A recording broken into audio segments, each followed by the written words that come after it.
Right. Okay. That's that done. I've started putting it on the slides so I don't forget. So buenos días a todos. Bienvenidos a la lección 13 de la clase de español. I sent a number of videos around just this week, just silly ones from Ellen DeGeneres. There was also, I think, Antonio Banderas teaching Spanish slang, and Sofia Vergara, who is a American-based Mexican actress, Penelope Cruz, of course, who's a very well-known Spanish-speaking actress who actually lives in Spain now, though she started from Mexico. And there's not a great deal of good Spanish in there. Antonio Banderas might teach you a little bit of Spanish slang, but have a look at them if you've not done so already. It's a little light relief amongst the gloom of reflexive verbs and other things. So, has anybody made any New Year resolutions? To say New Year resolutions in Spanish, you can say resoluciones de año nuevo. But rather than resoluciones, it's more common to say propositos, propositions, I suppose, or we'd say, but propositos de año nuevo. I've made some, and when I get my PowerPoint to work, there we go. These are the resolutions from me. Tengo tres propósitos. Número uno, voy a beber menos alcohol. Voy a perder 5 kilos. Voy a practicar más español. Very worthy resolutions. Quite similar to last year, actually. El año pasado dije, voy a beber menos alcohol. Bebí más. I drank more. Well, it was lockdown, wasn't it? Still is lockdown. So what is there to do in lockdown except to open a bottle of wine? Dije, quiero perder 5 kilos. I want to lose 5 kilos. Tengo el mismo peso que enero de 2020. I'm exactly the same weight as I was last January. So keep trying, I think, is the thing. And I was going a bit green last year. I said, voy a usar menos plástico. How did that go? No lo sé. Tal vez use más cajas de cartón. Gracias, Amazon. So, I don't know how the plastic went. I think maybe I did, maybe. I certainly used more cardboard, and that was all thanks to Amazon, who, if you buy a computer chip from them, sometimes it comes in a huge box. So the green bin has been full this year every week. There we go. I'm not going to ask you for your New Year resolutions, but if anybody wants to let me have them, more than happy to share them with everybody. So, ahora vamos a practicar las direcciones. We were learning how to give and take directions last week. We started some work on that, and I sent round some sentences for you to translate. And I said, generally use the informal conjugation. So how did everybody get on? Was that okay? Was that exercise okay? Hard work. Hard work, yeah. It would be quite hard work. Extremely hard work. Yeah, I thought it was really difficult this week. Was it? Yeah, struggled. I think I thought you'd sail through it because you've done this before. I thought you'd sail through it. Yeah, there was more basic plus lesson, not basic. Yeah. Okay. Yeah. All right. Well, let's we'll see how we get on. Let's look at the sentences that we did last week, and we'll do the translation. Would you be able to help me, please? I need to find a cash machine. Now, you've learned lots of verbs now, so you've got lots of building blocks to put together. And I'd kind of hope that you'd be able to put those little blocks together into a sentence that a Spanish speaker could understand, even if some of the grammar isn't quite right. So let's take a look at this first sentence here, and you tell me how you did with yours. So, ¿podrías ayudarme, por favor? Necesito encontrar un cajero automático. Would you be able to help me, please? So that first sentence is a really useful little opener for all kinds of things that you may need in the Spanish-speaking country. And I've used the conditional there, podrías, would you be able, rather than puedes, which would be, can you help me, please? Would you be able to? It's just a little bit softer, isn't it? If we were approaching somebody in England and asking for help, we might say, can you help me, please? That would be perfectly okay. But quite often we'd sound a little bit more polite if we said, would you be able to help me, please? It's just a bit of our English charm. So, ¿podrías ayudarme, por favor? Ayudar, of course, is to help. ¿Podrías, would you? Ayudar, to help. And we talk about help me. So you can hook the pronoun me on the end of the verb because it's not conjugated. So if you've got a verb in the infinitive, you can hook a pronoun on at the end. So if you wanted to say, would you be able to help us, please? You would say, ¿podrías ayudarnos, por favor? Can you help us, please? I need to find a cash machine. So necesitar is to need. Necesito, I need. We've got two verbs together here, to need and to find. So, of course, we conjugate the first one. Necesitar becomes necesito, and we leave the second verb in the infinitive. So, necesito encontrar, I need to find. And a cash machine is un cajero, cajero automático, if you want to give it its full and glorious title, but often No, I got it. I'm looking at the second. Often it's just called cajero. I think people would know what you meant if you talked about a cajero, cashier.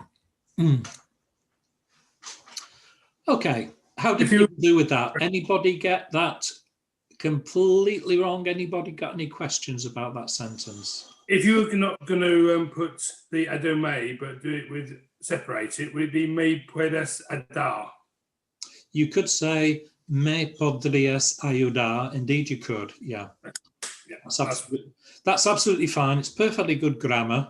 I don't do it that way because I just find it easier to remember to hook the pronoun on the end of the verb. It just seems more natural to me.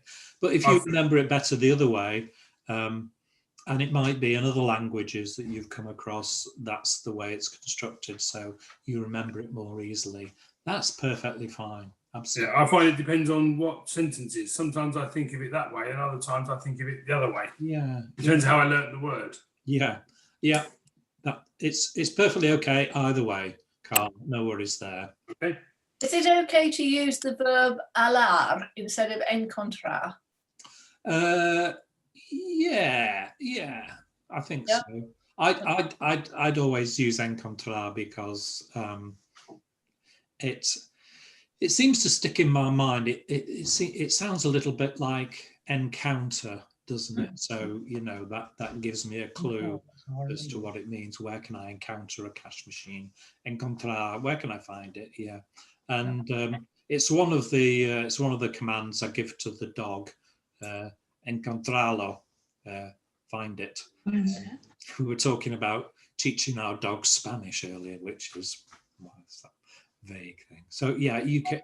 There's always, just like in English, there's always lots of ways to ask the same thing. So that's okay. Okay, the second one, the bank is just there. There is a cash machine down the alley at the side. Now, the first sentence, nice and easy. Bank is banco, so we're never going to forget that. It's masculine. El banco está, we're using the verb estar because it's a location. Está aquí, nada más. Nada más means no more. So it's here no more. It's a literal translation, but what we're saying is it's right here, just here, right here. So el banco está aquí. You can finish it there. The bank's here. Nada más. You can also use allí if you like. It means pretty much the same thing. It's just a little bit further. So Eric, that's fine. Yes, Ian. Eric, do you need nada más at the end? It's not necessary, not absolutely. You could say está aquí. It's there. That's what I did, but just wondered. I mean, you're just giving them a bit of context. Like it's like saying it's there or it's just there. Gives them a clue as to where to look, maybe.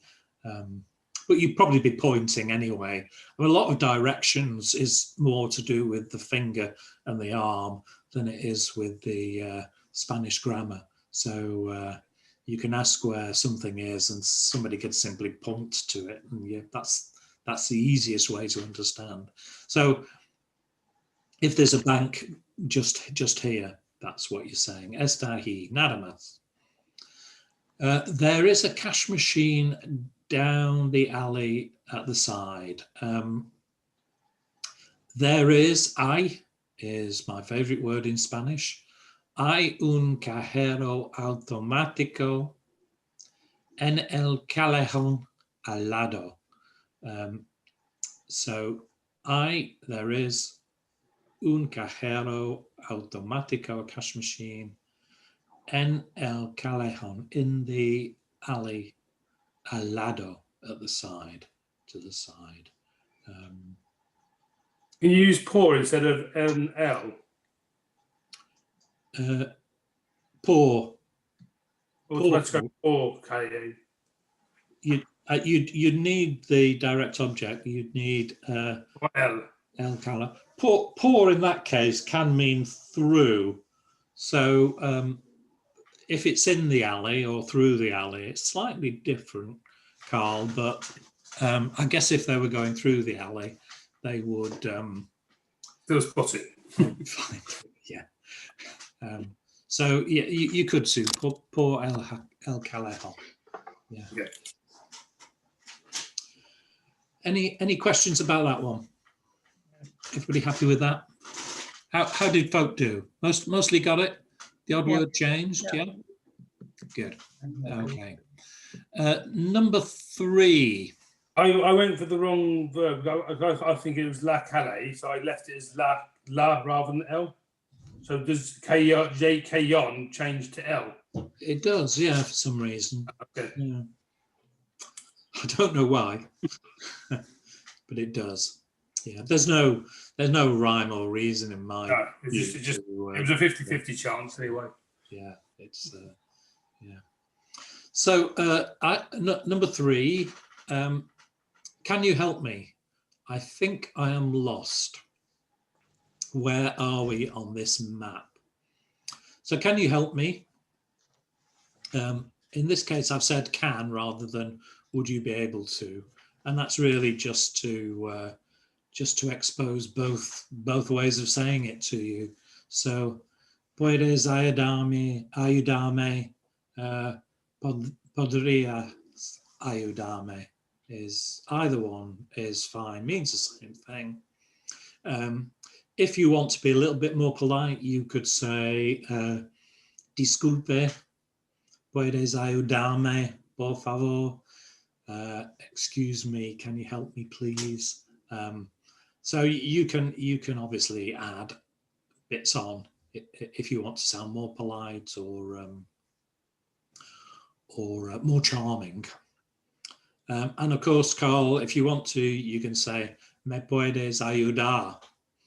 Yeah, on that one I did actually put puedes ayudarme. Oh, I okay. did say I swap around. Yeah, good. I put me puedes ayudarme. Well, you can switch around. Yeah, don't say me puedes ayudarme. Me puedes ayudar. Yeah, puedes ayudar. So that's fine, absolutely fine. I think I am lost. To think. So there's two. The verb to think in Spanish is pensar, but when we're saying that I think that something is happening, we'd probably say we'd use crear rather than pensar. Crear means to believe, and it's that's the one you'd usually use. So creo, I believe. Creo que estoy perdido. In my case, if you're a lady, you'd say perdida. I think I am lost. Creo que. Don't forget, we can put que behind lots of conjugated verbs to say that or to, tengo que, I have to, creo que, I believe that. It's used quite frequently. Estoy perdido, I'm lost. ¿Dónde estamos en este mapa? Now, we're talking about gender. Normally, words that end in A in Spanish, in a, are feminine, but mapa is an exception. It's a masculine noun, so it's en este mapa.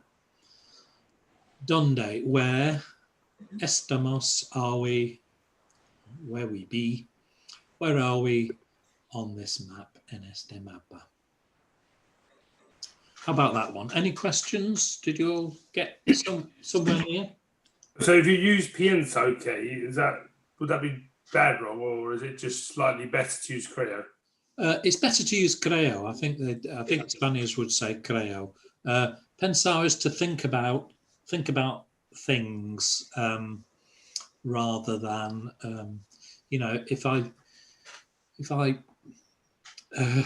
it's a difficult one. Spanish should certainly say creo rather than pienso. Instead of saying este mapa, can you say el mapa? On the map, yeah, you could, yeah, absolutely. In your notes, you had the verb ubicar, ubicamos. Yeah, yeah. So So I thought that's what you wanted us to Oh, you use. but could, said you could, you on a could map. do. Yeah, you could do. Is that reflexive or not? Yes, yes. I think I it. put nos ubicamos. Donde nos ubicamos en este mapa. Well, you don't need the pronoun twice. Okay. Yeah. So you don't need. And I think you wouldn't say, where are we lost in this case? You'd say, Oh,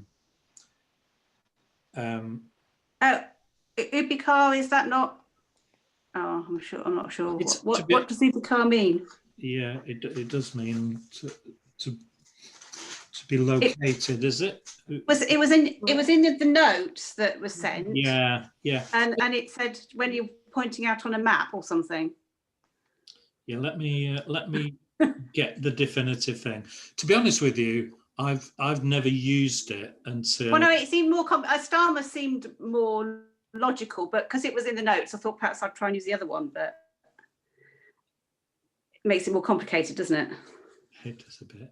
Yeah, ubicar is to locate. So on a map, yeah. So where are we located on this map? Yeah, help to locate. So you'd say donde ubicarnos en este mapa? Where are we located on this map? Okay. So I mean, ubicar may be useful. I've never used it until last week when I picked up those notes from Spanish Dict. I thought the notes were quite useful, and I included ubicar there, but I've never ever used it. Oh, right, okay, that's fine. You know, I won't bother there. Like I said, there's lots of different ways of doing it, and it's useful to know a couple of ways, because if you're like me, you often forget a word, and it's handy to have one observed. So there we go. Donde estamos en este mapa is perfectly good. Any other questions? Let's go to number 4. We are here. Where do you want to go to? So we are here. Estamos aquí. Estamos aquí. We are here. ¿A dónde quieres ir? To where? ¿A dónde quieres? Where do you want? Ir to go. So we've got those two verbs there, querer and ir. We conjugate the first one. We don't conjugate the second. We leave it in the infinitive, ir. And when we use ir, we always have to put an a on the end. So ira, go to. So it goes on there even though there's no preposition. I didn't know if you just say ir to mean to go. No, you wouldn't. They wouldn't say a donde quieres ir. They say donde quieres ir. So, yeah, so I knew the ad goes on if you have anything and you're going somewhere. But I didn't know if it's just on its own that it still stays there. Yeah, you would. And is it ira two separate words? It is, yeah. Yeah. I mean, it doesn't sound like two separate words, but it is two separate words. Yeah. Okay. Everybody get something like that? Yeah. You didn't use ubicar on that one, Giselle, did you? Or no?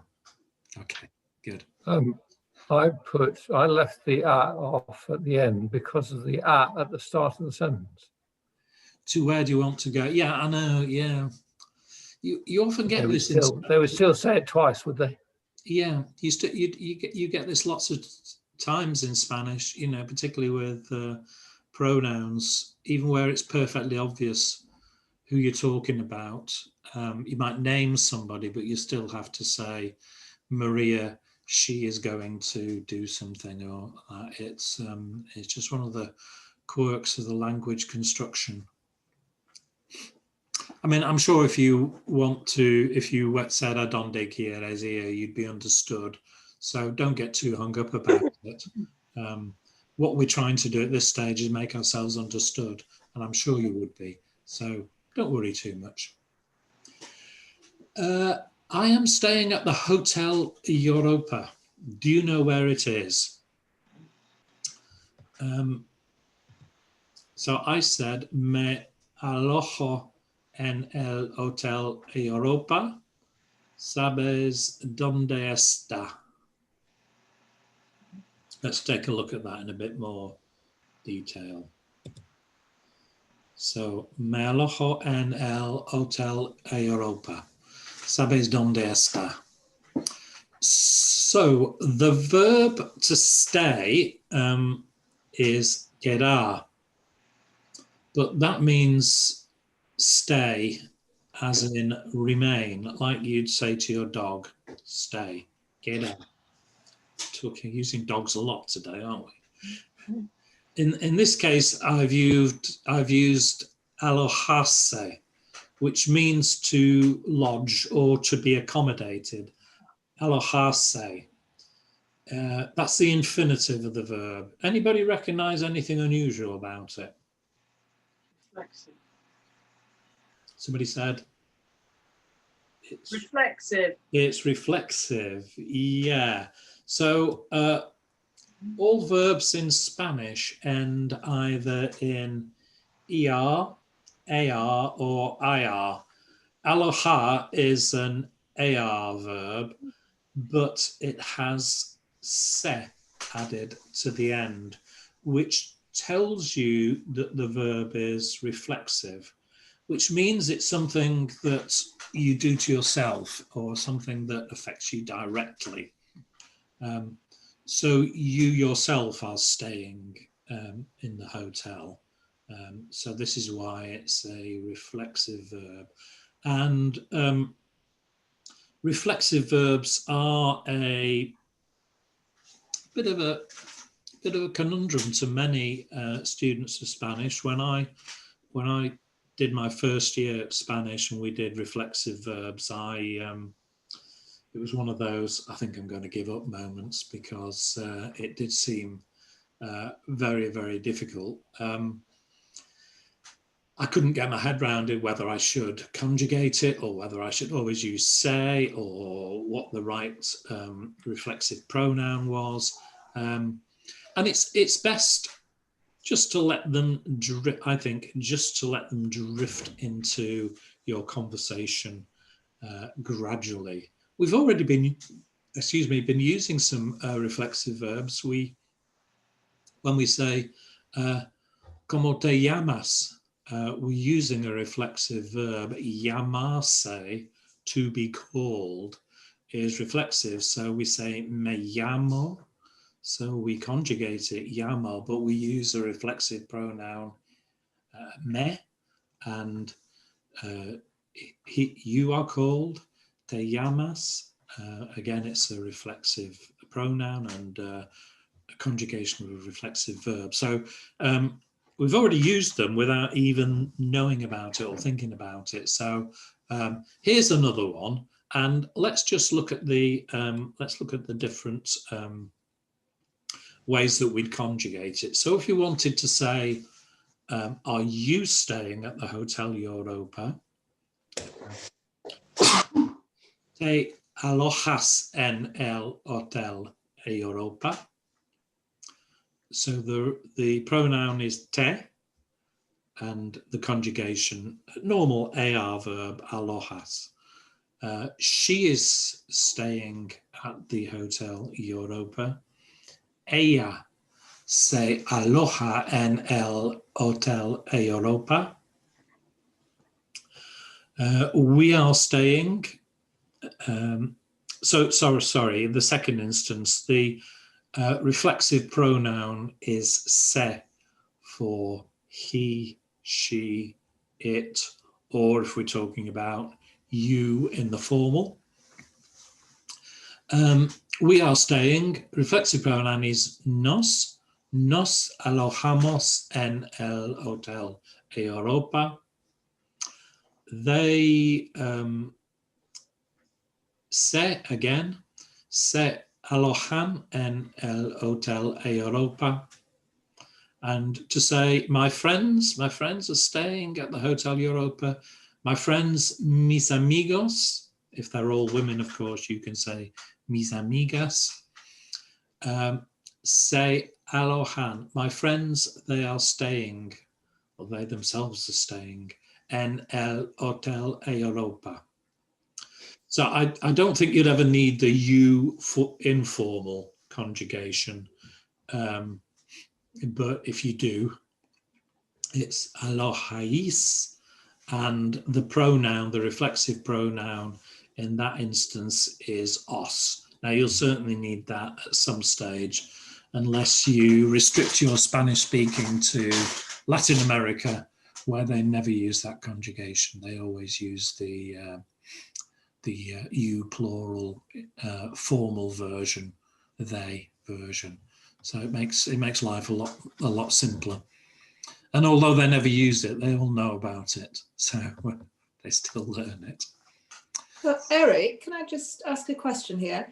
The ASA aloha, why is it the say there? Why is it not on the end of aloha?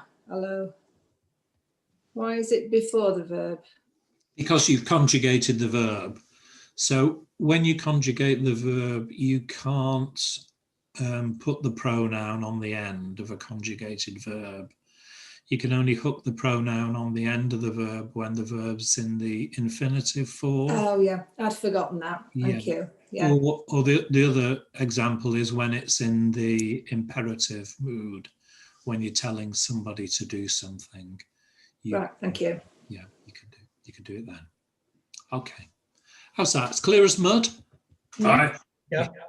So just make it clear. So if I use Kodame, that's really more saying I'm not going with you. I'm staying in the hotel. Yeah. I'm going to remain in the hotel. I'm staying there for my holiday.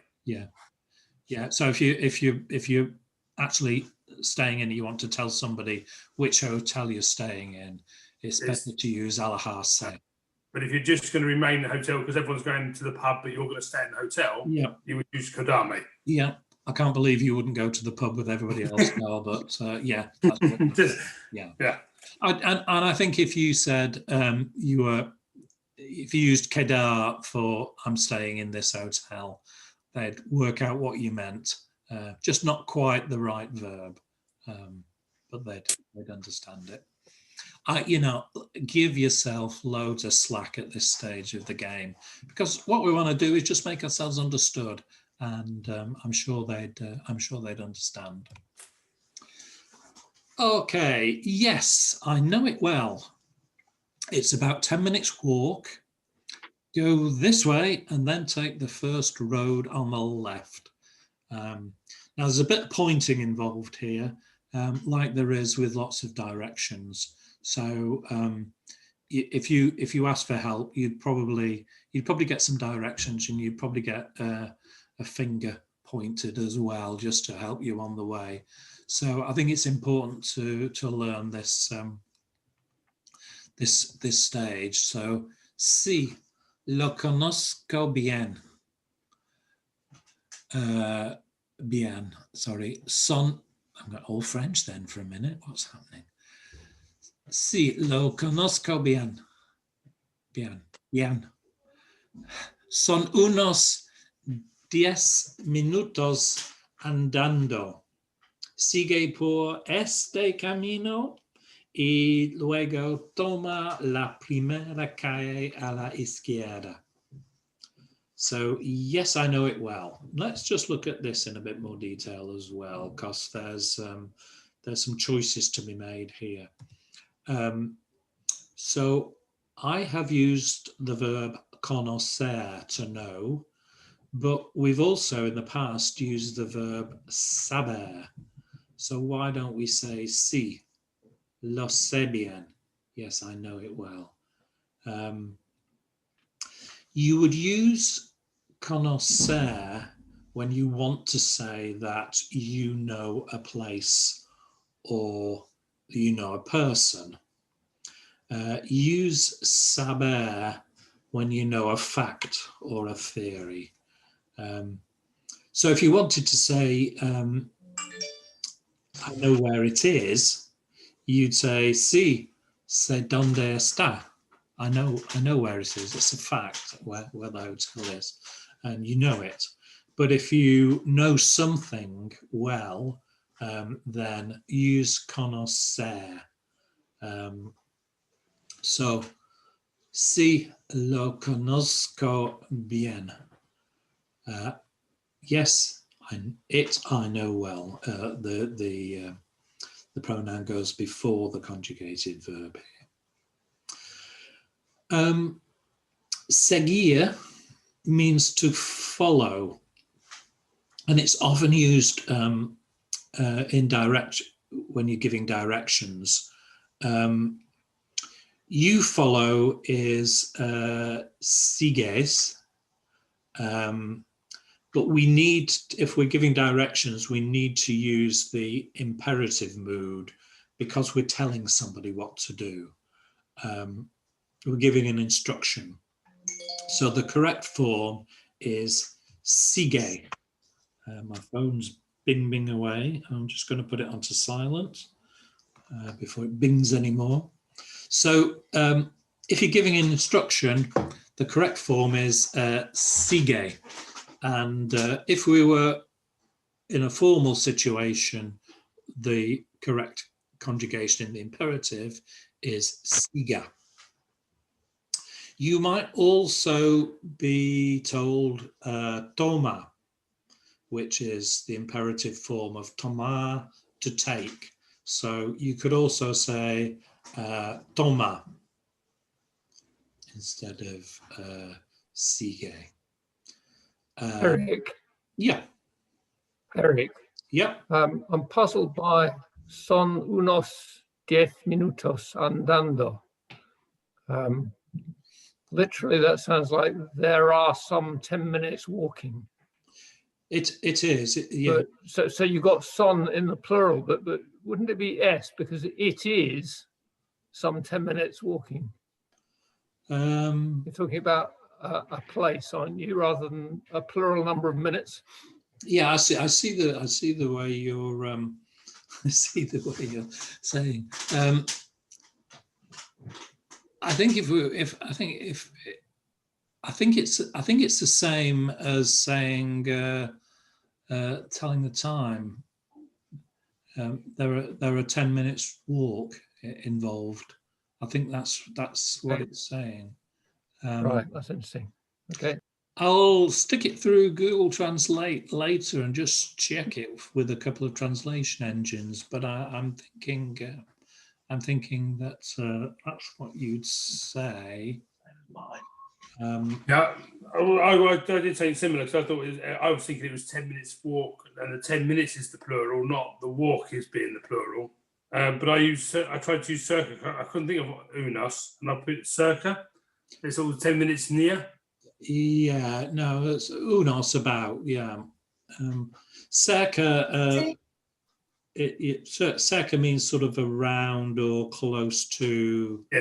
Nearly. It's close to hit. So circa day 10 minutes. It's close here 10 minutes. Yeah, you'd probably be understood, Carl. I think. Yeah. Yeah, you probably would be understood. Yeah. So we do need to learn a few imperative mood conjugations as we go as we go through there. So sigue and toma would be quite good, or siga and tome if it's formal. If you were in a Spanish city and you asked a young person for directions, they'd probably answer somebody of our senior years, our seniority in the formal, just as a mark of respect. So you may hear either given. Yeah. Si los conozco bien, son unos 10 minutos andando. Sigue por este camino y luego toma la primera calle a la izquierda. Don't get your lefts and your rights mixed up, otherwise you'll end up God knows where. A la derecha is to the right, of course, and don't get that confused with straight on. So, number 7, we're talking to a taxi driver and we want to say to him, please take us to the Hotel La Playa. It's on the avenue 9th of September. And as the crib sheet said, you will find that lots and lots of roads in Latin American countries in particular are named after significant dates. Same with squares and plazas. They had a lot of battles against the Spanish in their fight for independence, and they remember each one with pride. So they name a street or a plaza after it. In Spain, I think you get a lot of roads named after dodgy generals in Franco's regime. Not so much in Catalonia, where they hated them all and they've probably torn down the streets and renamed them. But certainly in southern Spain, where Franco had a bit more support, you do still see lots of streets named after Generalissimo, whatever, or Major so-and-so, who probably shot a couple of hundred civilians in the name of the revolution. So street names tend to be somewhat alien to our ears. Okay, let's have a look at that. So what I've said here is, por favor, llévenos al Hotel La Playa. Está en la avenida 9 de septiembre. And I've used the formal address here, so I don't think it really matters. I think the taxi driver would be more concerned about the size of the tip you're going to give him than whether you're using the correct form of address. But I always think it's polite if you go into a shop, to a receptionist, taxi driver, to use the formal address rather than treating them like a chump. Of course, if you go in the shop every day, you get to know them, and you get to know their name. So no need to stand on formalities in that case. You can be as chummy as you like. I think when I went into a shop in Ecuador with my son, it was a shop where he got his box of beer from, so he obviously used it quite frequently. And he'd walk in there and say, "Hola, Bessie," which means "Hi, neighbour." So he's very informal. But as I say, he was probably using that shop quite a lot. So, por favor, llévenos. So llevar, the verb llevar, means to take or to carry. And lleve is the imperative in the formal, lleva in the informal. And we're saying, please take us. So you need the us, the we pronoun, which is nos.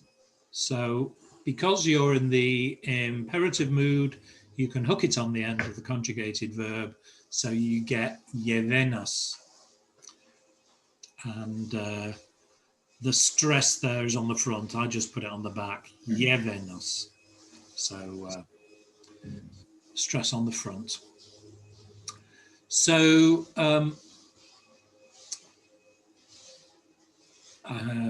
yeah, you can just we've already talked about hooking the pronoun on when the verb's in the infinitive. We did that earlier, so no need to labour the point. How would you say, could you take us to the Hotel La Playa? How would you say that? could you take us? Have a little think. The Hoover's going next door. I hope it's not giving you any feedback. If you've got funny buzzing in your ears, it's our vacuum cleaner. Okay, so podría llevarnos al hotel La Playa. Would you be able to take us to the Hotel La Playa? Eric, yeah. Just a question. I used tomar. Is that to take? It is, yeah.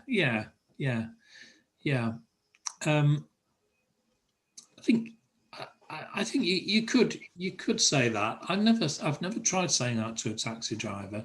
I think it's a bit of an English thing. Tomar in Spain means, it does mean to take, but it's also used to have a drink, to get something. You know, when you go into a cafe, they'd say, often say, "What are you going to take?" They'd use tomar in that instance, and I don't think I'd use it. I don't think I'd use it for asking a taxi driver to take you. I think I'd use llevar, which means again to take or to carry. Yeah, try to use that one. In the example there, podría llevarnos al hotel La Playa. There's no need to go into the imperative. Because you're saying, can you take us? You're not giving an instruction, you're asking a question. So you could equally well do it that way. Either works fine. Another useful phrase, if you're riding in a taxi, you can say, pare aquí, stop here. So, SOS, this is it. Señor or señora, if it's a female taxi driver, pare aquí, por favor, stop here, please. Informal, para aquí, para aquí, pare aquí, para aquí. Hardly any difference to English ears, but Spaniards, they'll hit that. You've got to hit that ending so they know what you're talking about, whether you're formal or informal, but often it means a lot more than that. The ending's really important, which is why we have to work on our pronunciation. SOS, Señor, para aquí, por favor. Stop here, please. You could try it with a bus as well. I'm not sure about Spanish buses. Buses in Ecuador stop wherever you want them to. So you could just tell the driver, pare aquí, stop here, and he'll stop and let you off. And if you're standing at the side of the road and wave at them, he'll stop and pick you up. So it's a lot better system than ours in many ways, although it does tend to slow things down a bit. So question 8, we're getting through these bit by bit. Excuse me, how do I get to the Museum of Modern Art? And we're being polite here, so we're getting somebody's attention. Disculpe, ¿cómo llego al Museo de Arte Moderno? I think that should be del Arte Moderno, shouldn't it? Yeah, this typist, they're on their final warning. I'm going to have to get another one. No good at all. Excuse me, how do I get to the Museum of Modern Art? Disculpe, ¿cómo llego al Museo del Arte Moderno? Llegar to arrive. So don't get it confused with llevar, to take or to carry, which we use for the taxi driver, or llover, to rain. I was going to say that when I started to learn Spanish, I used to get these three confused all the time. in honesty, I still do. Yeah. I have to stop and think. Llegar, to arrive. So what you're saying is, how can I arrive at the Museum of Modern Art? We would never say that. We'd say, how do I get to? How do I find my way to? Or whatever. But "Cómo llego" is a nice, easy, short phrase to learn in Spanish to help you out when you're lost. "Cómo llego," wherever you want to get to. If you wanted to say, how do we get to the museum, what would you say? The verb is llegar. Llegar if you're in Latin America. Llegamos. Llegamos. Yeah, so we'd say, ¿Cómo llegamos al museo? Whatever it is, yeah. So remember those two, drill those two little phrases. ¿Cómo llego? ¿Cómo llegamos? How do I get to? How do we get to?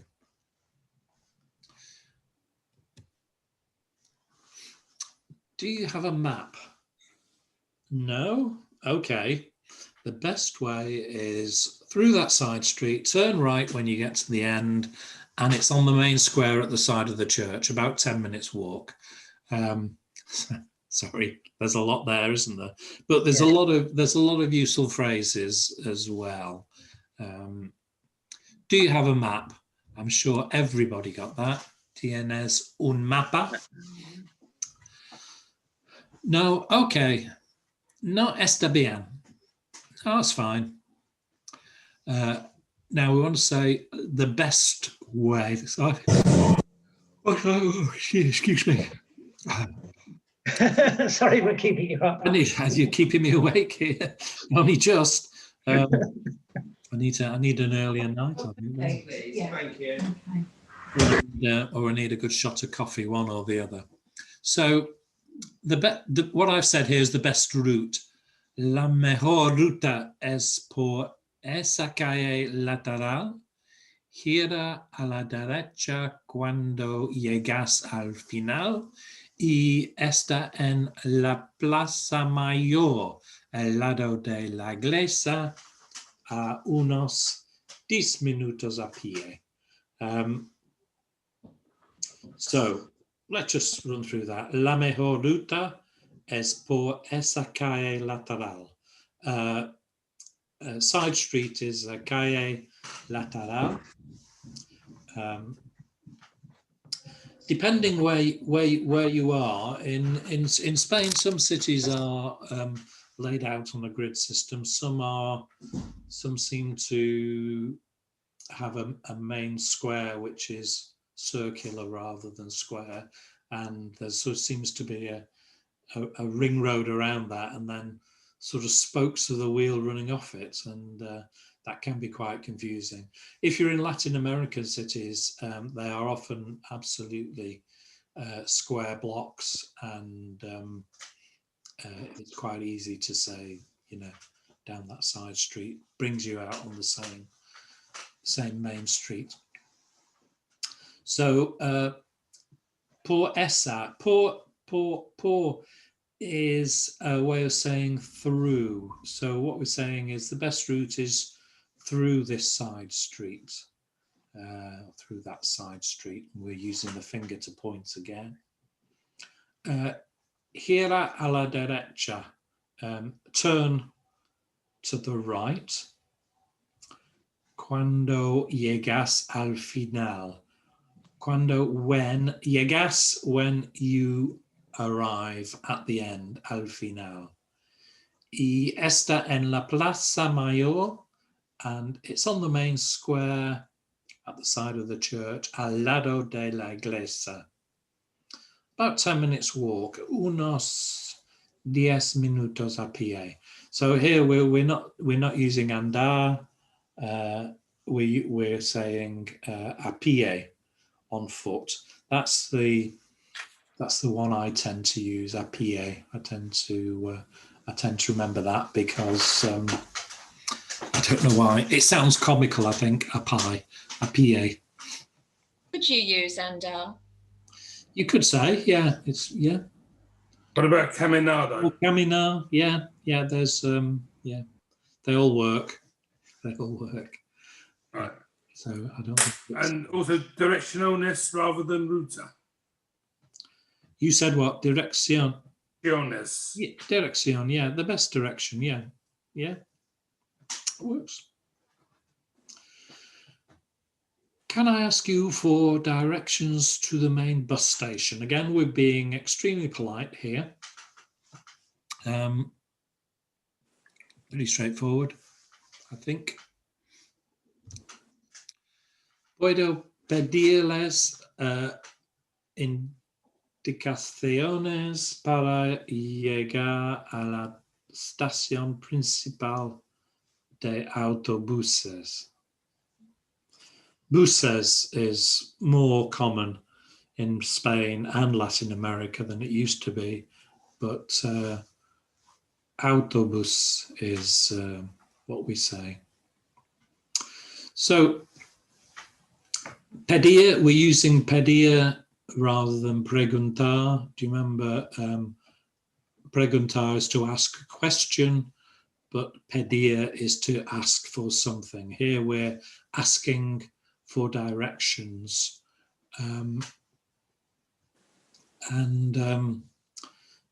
Puedo pedirles indicaciones para llegar a la estación principal de autobuses, the main bus station. Eric, is the less on pedirles you? Yeah. You. That looks as though it might be plural. I'm not quite sure what that is. It is plural. Yeah, it is. It's a bloody typist again, isn't it? You said pedirle. Yeah. Yeah, I did. If it's informal, or if it's if you want to be informal, puedo pedirte. Yeah. I went for the te puedo pedir. That's still okay? Can I ask for directions? Te puedo pedir. Can I ask directions? You could, yeah, that's fine. Yeah, absolutely, Carl. That's, I mean, it's the only difference is between can I ask you for directions or can I ask for directions? And, you know, it's if it was plural, wouldn't it be pedirse? Yeah.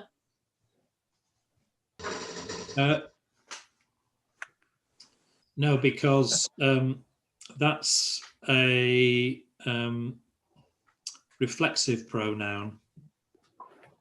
So it's a reflexive pronoun. Yeah. That's what I'll do. Isn't it?